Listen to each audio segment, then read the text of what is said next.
Agora, a FMZ faz uma conexão entre você e os assuntos da atualidade. Conexão. Em conexão com o mundo. Em conexão com você. Dizem que não existe crime perfeito. Mas para desvendar situações complexas e descobrir o que de fato aconteceu, é preciso uma ciência. É o trabalho da polícia científica. Uma verdadeira CSI da vida real. É sobre isso que vamos falar hoje. Conexão. Eliane, o programa sobre perícia aqui na FMZ repercutiu tanto que nós chamamos aqui mais uma profissional da área para falar pra gente desse trabalho que tanto instiga o leigo quanto o profissional. O trabalho da polícia científica vem cada vez mais sendo levado a sério e hoje nós vamos saber detalhes dessa atividade. O Conexão de hoje recebe o perito criminal Regis de Almeida Farani e Fernanda Silveira, que é presidente da Associação Espírito Santense de Peritos em Criminalística. Sejam bem-vindos ao programa Conexão. Eu vou falar um pouquinho sobre o trabalho do perito criminal, qual a importância do trabalho do perito criminal para a justiça. O perito é o profissional que busca a elucidação do crime por meio da prova material. É o vestígio que é deixado na cena do crime pelo criminoso. Todo crime deixa algum vestígio. Sempre que há um contato entre alguém e um local, existe uma troca. Ele deixa de si um pouco nesse local e leva do local também um pouco. É nesse vestígio que o perito se baseia para elucidar o crime. Ele é responsável, então, por coletar, registrar, analisar esses vestígios e por determinar a dinâmica do evento, a dinâmica do crime, como ele ocorreu, como aconteceu aquele crime. Ciência forense, a criminalística, ela é um sistema de várias ciências juntas e necessariamente o que é feito tem que ter respaldo da comunidade científica. Regis, sendo os peritos um dos primeiros a entrar no local do crime, isso exige muito controle emocional, enfim, e também separar bem o que é a vida profissional da vida particular, para não levar tarefa de casa, vamos dizer, né?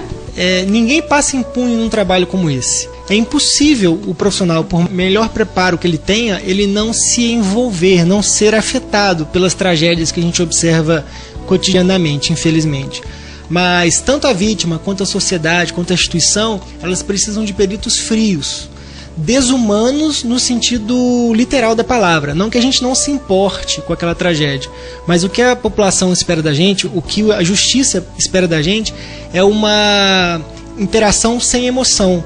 A gente deixar que os vestígios contem a história sem fazer nenhum juízo de valor, sem ficar nem com pena da vítima, nem ficar com raiva de um suspeito, porque é só com isolamento emocional total que a gente pode avaliar os vestígios sem nenhum preconceito, sem nenhum valor preconcebido. Isso é muito difícil, é um exercício cotidiano. Fernanda, esse tipo de situação a gente vê muito em filmes policiais, filmes investigativos, e nós só nos preocupamos na realidade quando isso acontece com alguém próximo a nós ou conosco mesmo. Então é uma situação que naquele momento ali, o que é o ponto mais importante do trabalho do perito? É justamente essa prova que é irrefutável, não é como uma prova testemunhal. É uma prova científica, uma prova que não tem como contestar.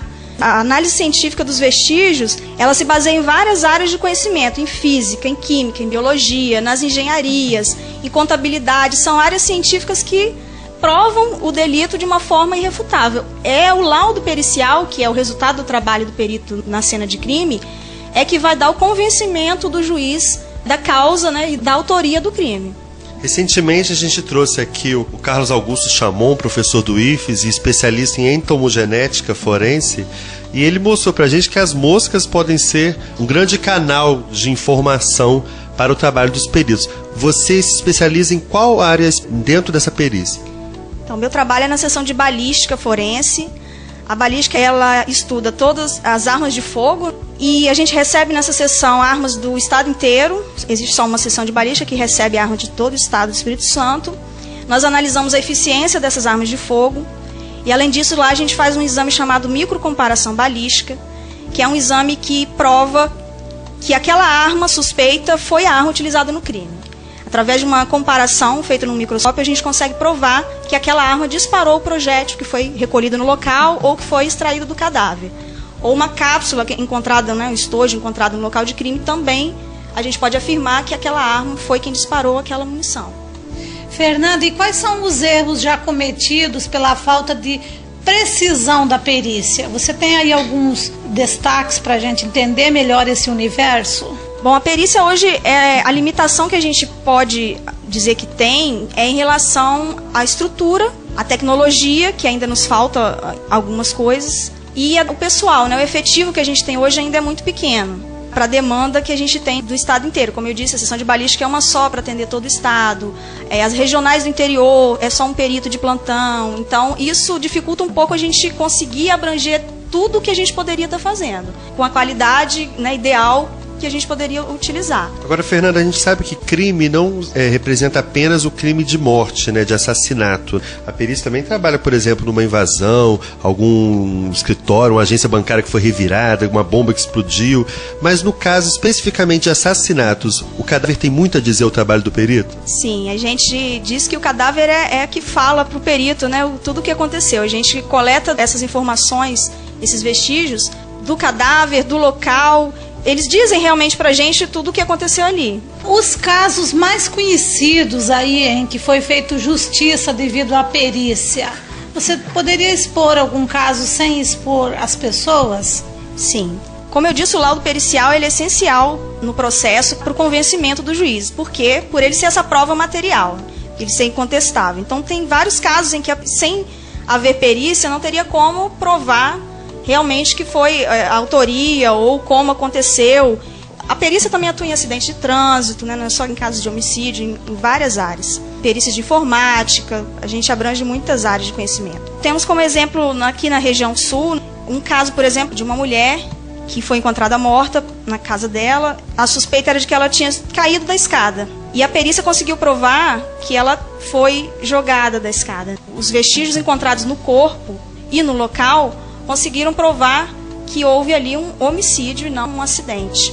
Também tem casos de simulação de suicídio, né? Às vezes a pessoa tenta simular e acha que vai passar, mas com a perícia a gente consegue provar também que não foi suicídio, que houve um homicídio. Então, uma tentativa de colocar a arma na mão da vítima, numa posição em que indicasse que foi um suicídio, mas sempre o criminoso deixa um vestígio no local. E é através desses vestígios que o perito consegue provar como realmente o crime aconteceu. No programa de hoje, a gente conversa com 2 peritos criminais, entre eles a presidente da Associação Espírito Santense de Peritos em Criminalística, Fernanda Silveira. Fique em conexão. O Conexão está de volta hoje falando sobre a polícia científica. Nosso entrevistado é Regis de Almeida Farani, perito criminal, e Fernanda Silveira, presidente da Associação Espírito Santense de Peritos em Criminalística. Por mais que a pessoa se proteja, no caso um criminoso que coloca uma luva, a impressão digital geralmente é uma grande prova de crime. No caso da pessoa tentar se proteger, mesmo assim ela pode correr o risco ainda de ter a marca dela ali na arma do crime? Sim, porque além da impressão digital, a gente tem pelos, a gente tem sangue, a gente deixa marcas de sola, né, de sapato, pegadas. A perícia, ela avalia o conjunto de vestígios deixados, né? Porque é impossível com um vestígio só você desvendar o crime e raramente você vai encontrar apenas um vestígio. Então, é a somatória e a análise desses vestígios em conjunto que o perito coleta no local e encaminha para os laboratórios para ser analisado é que vai chegar à conclusão do crime. A gente pode citar de exemplo um homicídio recente na região do Caparaó, onde o agressor ele tentou simular uma legítima defesa plantando uma arma, uma faca na mão da vítima. Mas a ação que ele usou uma ação contundente, que teve muito espalhamento de sangue, muito espargimento de sangue no local. A gente viu pequenas gotas na palma da mão da vítima, mão essa que segurava a faca. Esse detalhe pequeno, quase não visível, olho nu, prova de forma inequívoca, pelo formato da mancha, a posição da mancha, que no instante da agressão, a vítima não estava segurando arma nenhuma. Que a arma que foi encontrada com a vítima já morta foi colocada após a agressão, descaracterizando a legítima defesa. Um pequeno detalhe que dá uma informação significativa para o delegado se aproximar, o delegado e o promotor se aproximar da justiça. O Regis, nesse desespero de o criminoso tentar se auto-inocentar. Aconteceram casos assim, curiosos, por exemplo, de algo que estava muito na cara que não tinha acontecido daquela forma, mas o criminoso tentou descaracterizar o local do crime, a vítima? Sim, a gente observa alguns criminosos muito experientes que conseguem fazer uma história elaborada de forma muito precisa. Isso, infelizmente, é raro, e observando os pequenos vestígios, somando todos os pequenos vestígios aparentemente relevantes, muitas vezes a gente consegue, na maioria das vezes a gente consegue provar que houve uma encenação, que houve uma montagem da cena. Mas num instante de uma ação criminosa, que é uma ação de extrema emoção para todos os envolvidos, a gente observa pessoas que deveriam ter até um conhecimento de como a perícia funciona, como a investigação funciona, cometerem erros grosseiros, que prontamente você observa que o local foi manipulado. Tanto do ponto de vista tentando eliminar vestígios, como simular uma outra ocorrência, transformar suicídio num homicídio, simular uma legítima defesa. Então, no instante da emoção do crime, né, que o criminoso está sobre a intensa emoção, ele não consegue, na maioria das vezes, ser preciso, não deixar nenhum vestígio. Nós estamos falando em desvendar os crimes, em descobrir quem foi o criminoso. Mas é possível, Fernanda, também inocentar uma pessoa através da perícia? Com certeza. Ela serve para dizer a verdade. A função da perícia é essa, dizer a verdade, o que ocorreu naquele local. Então, se alguém está sendo suspeito e um vestígio foi coletado, vai ser analisado, ele vai provar que aquela pessoa não esteve naquele local, ela vai provar que aquela pessoa não tem relação com aquele crime também. Às vezes tudo vai levando a crer que a pessoa é o culpado, é o criminoso, e depois de feita a perícia se descobre que não foi bem assim. Na região de Cachoeiro, há alguns anos atrás, houve um trágico acidente onde uma criança ficou com o pescoço preso numa faixa, que dava a nítida impressão para os policiais que estiveram no local do crime que se tratava de um homicídio. Inclusive o parente que estava cuidando dessa criança já estava sendo preso, ele seria preso. A união do médico legista com o perito criminal, juntando os pequenos vestígios no local, conseguiram provar que foi um acidente surpreendente, raro, mas que não se tratava de um crime, sim de um trágico acidente, livrando assim esse parente de uma acusação injusta de homicídio. Existe um caso também desse ano em Guarapari, de um rapaz, um adolescente que morreu e era uma suspeita de suicídio, porque foi de um prédio, né, que ele caiu. A família ficou muito comovida e não aceitou que aquilo seria um suicídio, porque o rapaz não tinha motivo. E foi o laudo pericial do local de crime, junto com o laudo toxicológico, que provou que ele havia ingerido bebida alcoólica e, desorientado, uma tentativa de alcançar a janela do prédio, caiu. Então, de um suicídio passou a um acidente, que para a família com certeza foi mais confortante. Como a Fernanda bem disse no início da entrevista, a questão da matemática que é a perícia, né, algo que é uma ciência, né? Agora, Fernanda, você como profissional também você é um ser humano, parte também a subjetividade nessa hora de avaliar?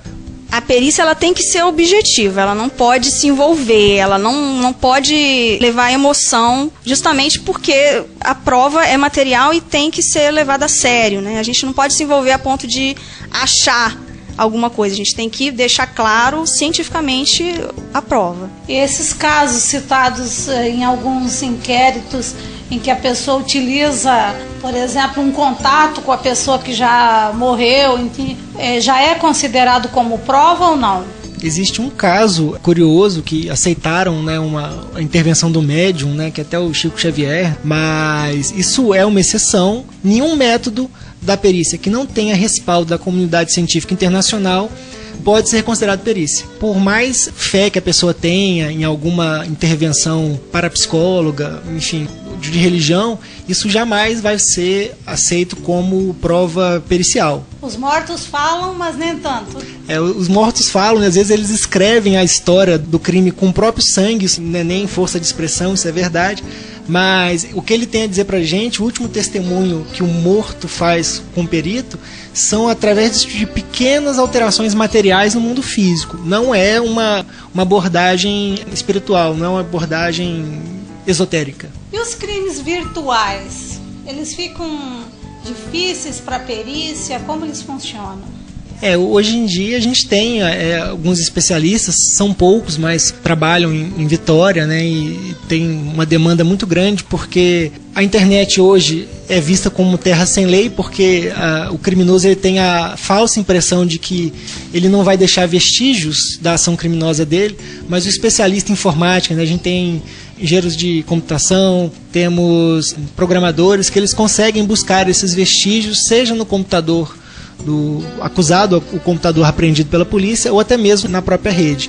Então é uma área em franco desenvolvimento e, infelizmente, a demanda por perícias em informática, perícias em crimes virtuais, tende a aumentar. No programa de hoje a gente conversa com 2 peritos criminais, entre eles a presidente da Associação Espírito Santense de Peritos em Criminalística, Fernanda Silveira. Fique em conexão. Conexão. O Conexão está de volta hoje falando sobre a polícia científica. Nosso entrevistado é Regis de Almeida Farani, perito criminal, e Fernanda Silveira, presidente da Associação Espírito Santense de Peritos em Criminalística. Fernanda e Regis, a gente tem um público hoje com uma visão romântica, né, do trabalho da perícia por causa de uma série como CSI. Os seriados tipo CSI apresentam situações que são semelhantes à realidade ou a fantasia não é próxima da realidade? Na verdade, eu costumo dizer que o CSI mostra, sim, muita coisa da realidade da perícia, os casos, como são resolvidos, os equipamentos demonstrados na série. Muitos equipamentos a gente tem, sim. O diferencial é que lá tudo é muito rápido. E a equipe tem um suporte que consegue desvendar o crime com a maior facilidade, o que a gente aqui não tem. Então, às vezes, o equipamento ele mostra lá um exame sendo feito em 2 horas, que na verdade não é bem assim. A gente vai demorar muito mais tempo mesmo, porque o equipamento exige aquele tempo. Então, eles só aceleram, porque eles têm que mostrar a resolução do crime em meia hora, né? Em 1 hora de série. Mas os crimes demonstrados ali, os vestígios que eles mostram, os equipamentos, os procedimentos, são sim os equipamentos, tudo utilizado pela perícia. Hoje em dia, há consenso na comunidade científica que trabalha com criminalística que o vestígio isoladamente ele não traz a resposta. É o conjunto dos vestígios sendo associado à investigação, sendo associado ao testemunho, que vai dar convicção para o juiz determinar culpa ou inocência. Isoladamente, o vestígio não diz nada. É o conjunto do trabalho da perícia com o trabalho da justiça que vai permitir que a gente faça justiça. Fernanda e Regis, muitos crimes, muitas situações ficam sem solução ou ficam até um quebra-cabeça faltando peças, porque algumas pessoas, no momento do crime, da situação, poderiam ter observado alguma coisa, não observaram, enfim. O que a população precisa saber para auxiliar o trabalho do perito? Isso é muito importante. O perito, o trabalho dele começa no local de crime. Todos os laboratórios especializados que existem, as seções de balística, química, fonética, documentoscopia, tudo parte do local de crime. Todos os vestígios são coletados no local. Então, e este local, para o perito conseguir alcançar todos os vestígios, conseguir elucidar o crime, esse local precisa estar preservado. Ele precisa ser deixado da forma como foi deixado pelo criminoso. Então, sempre que acontece um crime, existe uma curiosidade natural da população de estar se aproximando daquele local, mas isso atrapalha muito o trabalho do perito. Qualquer contato que essa população tenha com o local vai ou implantar um vestígio que nada tem a ver com o crime, ou retirar daquele local um vestígio que poderia ser decisivo para chegar à autoria do crime. Então é importante não se aproximar, não interferir no trabalho do perito no local de crime.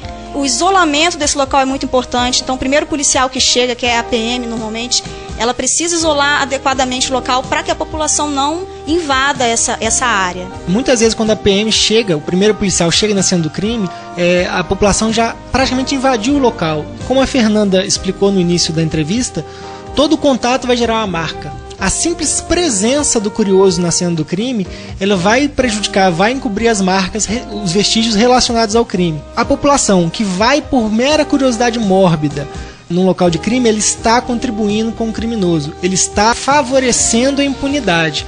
Por favor, a gente apela para a população para quando vê um local de acidente, um local de morte violenta, não se aproximar, não deixar que as pessoas entrem na cena do crime. O que me deixava mais angustiada no local de crime era justamente a presença da população em massa. Você se sente ali pressionado, atrapalha, enfim. essa presença em cima ali do local do crime, né? Às vezes eles chegam ao cúmulo de pisar no sangue do cadáver, bem próximo mesmo. Isso atrapalha muito o trabalho. Pois é, muitas pessoas que ouviram nosso programa hoje, principalmente estudantes, né, que querem seguir uma carreira, tomam decisões a partir de uma entrevista como essa, né? Existem alguns projetos, Fernanda, nessa área de perícia. Eu gostaria que você abrisse agora com as suas considerações finais sobre o nosso bate-papo de hoje. Hoje no Espírito Santo, nós somos apenas 75 peritos criminais para atender todo o estado. Já tem um concurso aberto, o concurso é para 6 vagas, mas com a previsão de chamar mais, né, mais 50 de cada cargo, perito criminal e perito criminal especial. E nós estamos com muita esperança de que entrem mesmo muitos peritos para ajudar nessa demanda que é muito grande, né, que a gente atua em várias áreas, em muitos crimes, e somos muito poucos ainda. Existe sim um projeto do governo de reestruturar a perícia, tornar a perícia criminal autônoma, que hoje a gente está dentro da estrutura da Polícia Civil, mas em 18 estados já do Brasil, a perícia se desvinculou da Polícia Civil e se tornou um órgão autônomo. Então a gente tem um projeto do Instituto de Perícias Forenses, que seria um órgão só da perícia criminal. Essa autonomia é um sonho já que a gente tem e que a perícia vem lutando por isso há muitos anos e parece agora estar bem próximo de acontecer. Dentro desse projeto, inclui a interiorização da perícia, que, como eu disse hoje, nos interiores, nas regionais, que são Colatina, Linhares e Cachoeiro, só um perito está de plantão para atender uma demanda de uma regional inteira, né, de vários municípios. Isso atrasa a perícia, isso dificulta o trabalho do perito. E com esse projeto a gente criou muitas mais regionais e aumentou, né, pensou em aumentar bastante esse quadro de peritos para a gente conseguir realmente dar conta dessa demanda toda que a gente tem. Além disso, houve em 2011 uma pesquisa da Secretaria Nacional de Segurança Pública, Senasp, e foi publicado esse ano o resultado dessa pesquisa, e lá mostrou realmente justamente isso, que nós somos, o Espírito Santo tem elevada demanda e baixo efetivo, né, de pessoal na perícia criminal. Teve também um levantamento sobre salário, e nós estamos bem abaixo da média. Hoje nós somos o pior salário do Brasil, o salário do perito criminal do Espírito Santo. Nós estamos bem abaixo da média nacional. E esse projeto também inclui essa valorização do profissional, porque hoje nós perdemos já de 2 anos para cá diversos profissionais muito bem qualificados, com doutorado, especialistas em áreas de meio ambiente, que hoje a gente não tem nenhum, porque o único que tinha saiu para um outro concurso, passou no concurso de delegado e foi embora. Então a gente perde bons profissionais pela desvalorização da perícia hoje, mas o governo está investindo, tem investido muito em equipamentos. A estrutura, a gente pensa também, né, com esse instituto, uma estrutura maior, porque a gente cresceu e não está tendo muito mais espaço para a gente dentro da polícia mais, mas a gente tem esperança de que essa reestruturação vai ocorrer ainda esse ano. Conversamos com Fernanda Silveira e Regis de Almeida Farani, peritos criminais.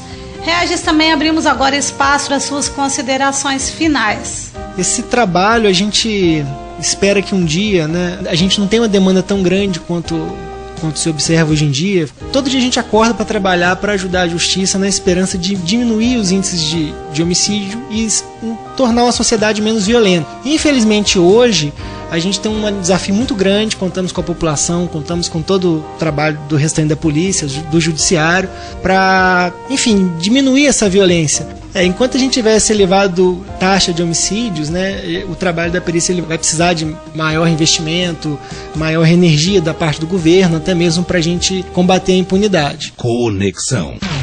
É com satisfação que concluímos mais um programa levando informação até você, nosso ouvinte. Nós vamos ficando por aqui. Se você se interessou pelo assunto, pesquise, leia, saiba mais. Um grande abraço e até o próximo sábado. Bom fim de semana.